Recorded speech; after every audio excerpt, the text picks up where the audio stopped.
Welcome to another conversation between myself, Dr. Akhu, and Dr. Maat. In this recording, we discuss rituals, routines, and meditation. Greetings. Greetings, Dr. Maat. So glad to share another Mystic Mommies moment with you. Me too. So we had started a little conversation before we began recording, talking about mommies and meditation and that in the context of our rituals and routines. Yes. So you wanted to share 5 questions about meditation? yes. So the first question was just the notion of who am I? Mm-hmm. And like sort of how do you see yourself in terms of getting ready for your process? Like, what is the point of meditating? Like, who are you? Who are you trying to be? That is a perfect question because I just came up with somebody I was doing work one-on-one with this weekend. Mm-hmm. And she's somebody that I saw regularly in the past, and she had an issue. She came back, and we were just wrapping things up because things were good. And we were talking about future and whether she really needed to continue support in the future. And she's like, well, I feel like I need to meditate more. And so we explored this, like, what do you mean you feel like you need to meditate more? And she's like, well, I hear all this about meditation. And so I asked her, are you feeling stressed? No, I'm not feeling stressed. Are you feeling unsettled? No, I'm not feeling unsettled. Overall, she's very happy. And then when we explored, as it turns out, she's really into crafts. And one of her crafts is really kind of the way she meditates. Mm-hmm. She gets very focused and that she gets into the zone, as you might say, which I think is one way of meditating, right? Getting into yes. that special place where you are so focused on what you're doing that there is nothing else. Mm-hmm. And so I was able to say to her, I don't think you need to, you can certainly if you want to, but there isn't a pressing need in terms of stress reduction, which is what she was interested in. At this moment, she wasn't talking about spiritual connection or some other things, which are other ways. And I did describe to her that there are, a number of reasons to meditate. But when we were talking about stress reduction, she had her way, which was meditative in a sense, even though it wasn't a formal meditation. So I think that question is so important to, first of all, identify what is your purpose. Is it for stress reduction? Is it for connecting to your spirit? Is it for some other, and I'm sure you have a list of other reasons why you would meditate to understand even what type of meditation you might do, to start out with why. So do you have a list of other reasons why you might meditate beyond stress reduction and spiritual connection? Well, so the question was initially was, who am I? Oh, right? And I went off on another. No, but it's all connected. It's all related. So the who am I then defines why, right? It lays the ground for why. So, the way I sit and how I orient self to the world, and I believe we share this, is like the who am I is I am spirit, right? I am the essence of creation. I'm one with all things. That's what, sort of makes us mystic in our consciousness. Agreed. And so then from that consciousness, from this idea of being spirit, everything else then emanates, mm-hmm. right? And manifests from that. And so if I'm seeking to meditate or choosing to meditate, it's in some way to help me get in touch with my sense of spirit and who I am. And for some people that might reduce their stress. Mm-hmm. For some people that might help them feel calmer and provide clarity.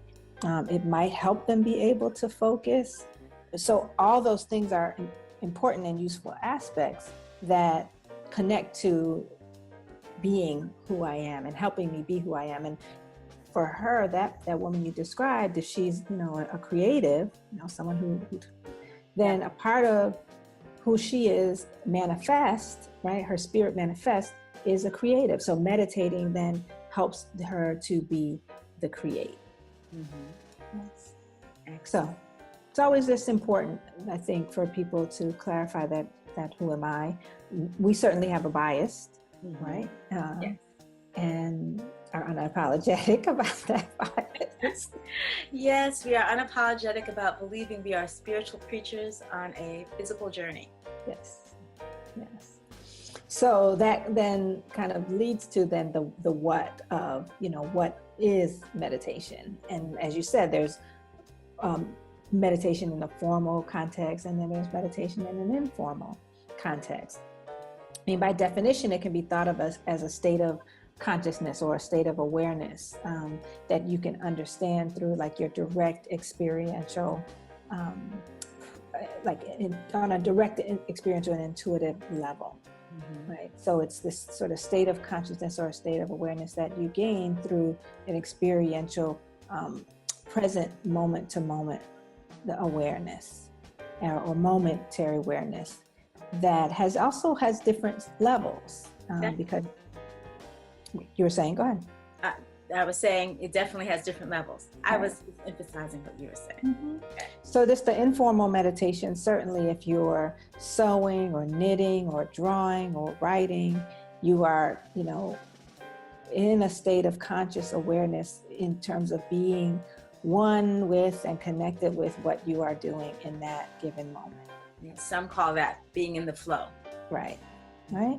Or some, refer to it in terms of mindful meditation, right? And mindfulness meditation defined in that tradition, and John Kabat-Zinn talks about paying attention in a certain way, that mindfulness is about paying attention in a certain way, and that certain way is being purposefully, it's being present in the moment, and it's without judgment.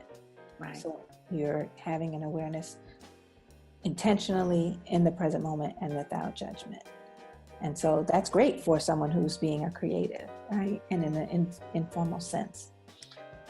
When we take meditation to a deeper level and move into a spiritual level, we're talking about sort of this awareness of who you are in the moment, either as a conscious, meditation, or awareness of the breath, right? So again, sort of this present moment awareness. Or if you sit long enough, if you're doing a sitting meditation and going in, then it's an awareness of the oneness and the nothingness. It's a being, right? And becoming just one with everything. It is a state of just nothingness where you don't have thoughts and you're not focused on ideas. And it's in that sort of state of peace that then we connect to most fully to our authentic self, the authentic spirit that's not manifest. Yes. And some of the meditation methods can be a good way for people to start to make the journey there.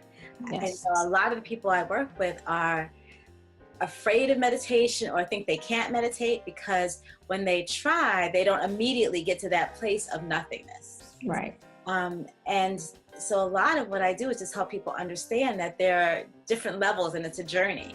Yes. And that you start here, and then if you practice long enough that eventually you'll get there, but you don't have to start there. I agree. And most of us don't start there, that we have to start somewhere, and it's all about starting and trusting that, just like when you learn to drive a car, the first day you don't get behind the wheel and you just take off down the highway. It's a process. Right. And so this is also a journey and a process. So I give people really basic breathing techniques that they can do as a start. Right. They can make their way along the journey. Right. Another method or approach that I use also that involves the breath is movement meditation. Mm-hmm. So we're actually engaging the body more fully and having, a consciousness or the present moment awareness as you're moving. In other traditions like Tai Chi and Qigong that involve, slow, methodic movements, that is also reflecting a meditative process.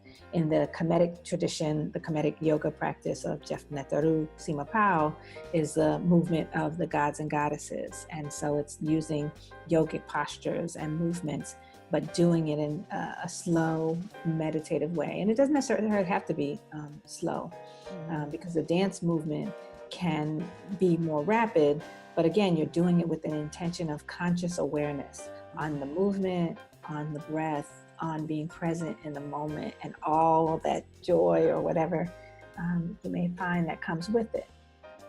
And sometimes it may come with a little challenge and, interruption and distraction.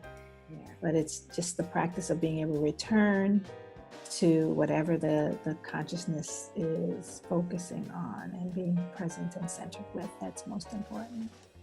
I think so, and being willing to try and to find the ways that you can start the journey, whether it be moving meditation, sitting, standing meditation, but finding some way to begin to make that connection to your spirit and to the spirit of everything and all. Exactly. In both of our work, we help people find those ways and experiment with different ways that they may be able to connect. For more information about us and what we do, please visit drakhu.com, DRAKHU.com, and the Center for Spirit.com, Center, the number 4, Spirit.com.